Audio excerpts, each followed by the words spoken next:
నమస్తే, welcome to Leo.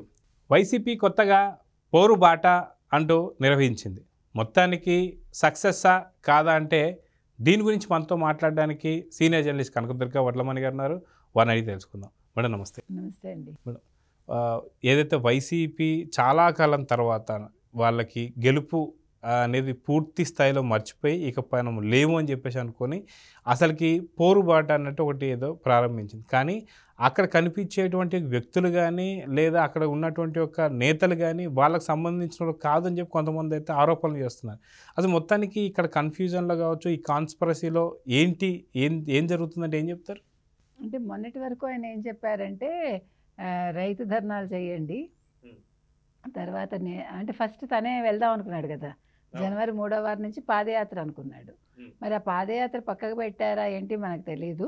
వీళ్ళందరినీ పిలిచి మీరు రైతుల కోసం ధర్నాలు చేయాలి, అట్ ద సేమ్ టైం మీ నియోజకవర్గాల్లో మీరు పర్యటించి ప్రజల్ని చైతన్యవంతులు చేయండి, ఇప్పటికే సూపర్ 6 అమలు చేయలేదంటూ ఆయన చెప్పాడు. ఇది ఇలా పక్కకు పెట్టి ఇప్పుడు ఈ విద్యుత్ ఛార్జీల పెంపు ఏదైతే జరిగిందో ఇవాళ దాని మీద వాళ్ళు నియోజకవర్గాల వారీగా ధర్నాలు చేశారు. అయితే ధర్నాలు చేసే ముందు ఆయన ఒకటి ఆలోచించుకోలేదు. అసలు ఈ విద్యుత్ ఛార్జీల పెంపు మన హయాంలో జరిగింది, అది ఇంకా తప్పనిసరి పరిస్థితుల్లో ఇవాళ అమలు చేయాల్సి వచ్చింది, దాన్ని రద్దు చేసుకోవడం కుదరక అనే అంశాన్ని ఆయన ప్రస్తావించకుండా ఇదేదో చంద్రబాబు నాయుడు గారు చేయించినట్టు ఇప్పుడు కూటమి ప్రభుత్వం మీద ఈ నెపాన్ని నెట్టేసే ప్రయత్నం చేశాడు ఆయన. అసలు ఇక్కడ ఏం జరిగింది అని ఆలోచిస్తే మనం 2014 to 19 మధ్య కాలంలో ఎప్పుడు కూడా విద్యుత్ ఛార్జీలు పెరగలేదు. అంటే చంద్రబాబు నాయుడు గారి హయాంలో తెలుగుదేశం ఉన్నప్పుడు అప్పుడు ఏం జరిగింది, మిగులు విద్యుత్ ఉండింది. మీరు 2019 చూసుకుంటే మిగులు విద్యుత్ ఉంటుంది. 2019 నుంచి 24 వరకు అయినా విద్యుత్ ఒప్పందాలు చేసుకుని అంతకుముందు కేంద్రంతో ఉన్న ఒప్పందాలు పీపీఎల్ రద్దు చేసుకుంటే దాని మీద కేంద్రం కూడా హెచ్చరించింది, మీరు చేయకండి ఆ పని అంటే వినకుండా చేసి 5 రూపాయలకి కొనాల్సిన దాన్ని 8 రూపాయలు టు 14 రూపాయలకి విజయసాయి రెడ్డి దగ్గర కొని వాళ్ళ కంపెనీలో అతని ఆ భారాన్ని అంతా ప్రజల మీద వేశారు. దీనివల్ల ఏం జరిగింది, 2019 నుంచి 21-22 వరకు 3086 కోట్లు ప్రజల మీద భారం పడింది. 22 నుంచి 24 మధ్యకాలంలో చూసుకుంటే 5000 చిల్లర 9000 చిల్లర కోట్లు, 9000 చిల్లర ఉంది. అది యాక్చువల్గా పెంచాలి, అది ప్రజల మీద భారం మోపాలి. అయితే 24లో ఎన్నికలు వచ్చేస్తున్నాయనే భయంతో దాన్ని ఆపేశాడు జగన్మోహన్ రెడ్డి. ఆపడంతో ఈరోజు విద్యుత్ ఛార్జీలు పెంచాల్సిన బాధ్యత ఈ ప్రభుత్వం మీదకి వచ్చింది. అంటే ఆయన చేసుకున్న ఒప్పందాలు, ఇదేమి తెలుగుదేశం కూటమి చేసుకున్న ఒప్పందాలు కాదు, ఇది క్లారిటీతో వినాలి మనం. సో ఇప్పుడు అది చెయ్యకపోతే మళ్ళీ మనకి ప్రాబ్లం అవుతుంది. మీకు గుర్తుంటే కనుక అయితే ఇప్పుడు ఆదాని ఒప్పందాలు కూడా అవే కదా, నేను ₹2.49 ఇచ్చాను విద్యుత్ అంటాడు, అంతేగాని నేను 25 సంవత్సరాలకు చేసుకున్నాను, ఆ ఒప్పందం రద్దు చేసుకుంటే నేను ఇన్ని వందల కోట్లు కట్టాలనే మాట ఆయన చెప్పట్లా. అక్కడ అది ఎట్లా పెరుగుతుంది సంవత్సరానికో లేకపోతే 2 సంవత్సరాలకో మనకి ఎగ్జాక్ట్ ఆ ఫిగర్ తెలియదు, కానీ ఆ విషయాలంతా కూడా బయట పెట్టలేదు జగన్మోహన్ రెడ్డి.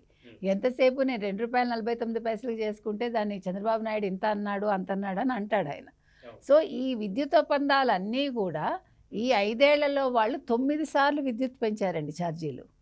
ఇంకొక పెద్ద విషయం ఏం జరిగిందంటే ఇప్పుడు ఈ స్మార్ట్ మీటర్స్ కావచ్చు, ఇవన్నీ కూడా చాలా వాళ్ళు దాంట్లో కూడా ఏమన్నా అవకతవకలు జరిగాయి, అంటే అవినీతి జరిగింది.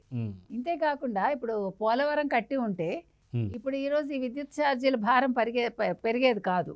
ఇప్పుడు వ్యవసాయ రంగానికి తర్వాత పోలవరానికి సంబంధించి ఇప్పుడు విద్యుత్ ఛార్జీలు పెంచాల్సిన ఆవశ్యకత ఏర్పడింది, ఎందుకంటే ఆ పనులు జరగాలి కాబట్టి. ఇక్కడ ఎవరిని మనం బ్లేమ్ చేయాలి, జగన్మోహన్ రెడ్డినే బ్లేమ్ చేయాలి. అసలు నాటి విద్యుత్ శాఖ మంత్రి ఎవడో మనకి ఇంతవరకు తెలియదు, పేరు కూడా. కాబట్టి ఈరోజు సజ్జల రామకృష్ణారెడ్డిని జగన్మోహన్ రెడ్డిని మీరు నిందించాలి. అది పోయి ఇవాళ కూటమి ప్రభుత్వం పెంచేసిందని మీరు ధర్నాలు చేస్తే మీ ధర్నాలకి మీ నియోజకవర్గాల నుంచి ఒక్క మనిషి రాలేదు, పక్క ఊళ్ళ నుంచి మీరు అడుక్కుని తెచ్చుకుని డబ్బులు ఇచ్చి తెచ్చుకుని వాళ్ళని కొనుక్కుని తెచ్చుకున్నారు చెప్పాలంటే. అయితే అదిగాక ఏంటి అంటే ఏ ఊర్లో ఉన్న వ్యక్తుల్ని వాళ్ళు గుర్తుపడితే మాకు మళ్ళీ ఇబ్బంది అవుతుంది, ఎందుకంటే ఇప్పుడున్నటువంటి కూటమి ప్రభుత్వం అన్ని విధాలుగా సహాయపడుతుంది అని చెప్పేసి అన్నందుకు పక్క ఊర్లో ఉన్నటువంటి ఒక కార్మికులు ఎవరైతే ఉన్నారో వేరే ఊళ్ళో గుర్తుపట్టరు కాబట్టి అలా తీసుకెళ్లారని చెప్పేసి అయితే చెప్తున్నారు. సో నిజంగా వైసీపీకి ఇప్పుడు క్యాడర్ ఉందా లేదా, నిజం కార్యకర్తలు ఉన్నారా లేదా అంటే ఏం చెప్తారు? నిజంగా కార్యకర్తల పేటీఎం బ్యాచ్‌లా అంటే ఏం చెప్తారు? నిన్న మీరు పులివెందుల్లో ఏం చూసారండి? కార్యకర్తలు ఏం చేశారు? నిన్ను నమ్మి మోసపోయాము, మాకు మా డబ్బులు ఇవ్వు, లేకపోతే మాకు ఇది చేయలేదు అది చేయలేదు నిలదీశారా? నిన్న ఏం జరిగింది? కార్యకర్తలు ఎక్కడున్నారు ఇవాళ? కార్యకర్తలు లేరు. నియోజకవర్గ ఇన్ఛార్జీలు ఏమంటున్నారు? మేము రైతు ధర్నా చేయము, ఇంకా 6 నెలలు కాలేదని వాళ్ళు మొత్తుకున్నారు. అదే కాక ఇదే విషయం చెప్తూనే అవంతి శ్రీనివాస్ బయటికి రావడం కావచ్చు, దాని తర్వాత చూసాం గ్రంథి శ్రీనివాస్ కానీ వీళ్ళందరూ కూడా బయటికి వాళ్ళు ఏం రావడం చెప్తున్నారు? మేము ఏం చేస్తాం అక్కడ, ఇది 6 నెలలు కూడా కాలేదు, వాళ్ళు అమలు చేస్తున్నారు, మేము ఏ రకంగా నెగిటివ్గా మాట్లాడతాము, మమ్మల్ని చంపుకు తింటున్నాడు ఈ జగన్మోహన్ రెడ్డి, మా డబ్బులు మేము పెట్టుకోవాలి, ఈ ధర్నాలకు కూడా 1 రూపాయి ఆయన ఇవ్వడు, ఆయన ముందుండి నడిపించడు, ఆయన అసలు రాడు, ప్యాలెస్లో పడుకుని నిద్రపోతాడని చెప్తున్నారు వాళ్ళు. సో ఇవాళ వీళ్ళు తెచ్చుకున్న వాళ్ళు కూడా అంటే వాళ్ళు అనామకులై ఉండాలి, అంటే మాకేం పర్వాలేదులే అని కూలీ నాలి చేసుకునే వాళ్ళు కాకుండా ఇంకా ఉంటారు చూడండి వేరే వాళ్ళు, అలాంటి వాళ్ళని తెచ్చుకుని ఉంటారు. ఎందుకంటే నియోజకవర్గంలో ఆ ప్రజలు కనుక ఎవరైనా వస్తే వాళ్ళకి తెలిసి తెలుగుదేశం చేస్తుందో లేదో, ఈరోజు తెలుగుదేశం కూటమి వల్ల వాళ్ళు ఏ రకంగా బెనిఫిట్స్ పొందుతున్నారో వాళ్ళకి తెలుసు కాబట్టి వాళ్ళు ఇవాళ రాలేదండి. రాకపోతే ఇదొక పెద్ద ఫ్లాపే. ఈ ధర్నా అనేది ఇవాళ అసలు వాళ్ళు ఎందుకు చేసుకున్నారో వాళ్ళకే తెలియదు ఒకటి. రెండోది ఇవాళ అసలు మీరు చూసుకుంటే గతంలో ఈ 2019 నుంచి 24 మధ్యలో మీకు ఒక ఫ్యాను ఒక లైటే ఉందా, ఎందుకు ఇంత బిల్లులు వచ్చాయని చెప్పి రేషన్ కార్డ్స్ కట్ చేశారు. సో దీనికి బాధ్యులు ఎవరు? జగన్మోహన్ రెడ్డే కదా. ఇవాళ జగన్మోహన్ రెడ్డి ఏం మాట్లాడినా కూడా ప్రజలు నమ్మే స్థితిలో లేరండి. ఇంకొక ముఖ్యమైన విషయం ఏం చెప్పాలంటే, తెలుగుదేశం కూటమి మీద ఉండే పెద్ద బాధ్యత ఏంటంటే, ఈ మొత్తం 2019 నుంచి 24 వరకు జరిగిన ఒప్పందాలు ఏమున్నాయి, ఎన్నిసార్లు విద్యుత్ రేట్లు ఎలా పెంచారు, ఇదంతా ఒక వీడియోగా తీసి ప్రతి నియోజకవర్గంలోనూ ప్రజలకి వాళ్ళు పంపించాలండి. అది ఆ బాధ్యత మాత్రం తెలుగుదేశం కూటమి మీద ఉంది. అలాగే దీని మీద ఒక చిన్న ప్యాంప్లెట్స్ లాగా ముద్రించి ఇస్తారో, ఏ రకంగా ఇస్తారో ప్రజల్లోకి వెళ్ళాలి ఇవన్నీ.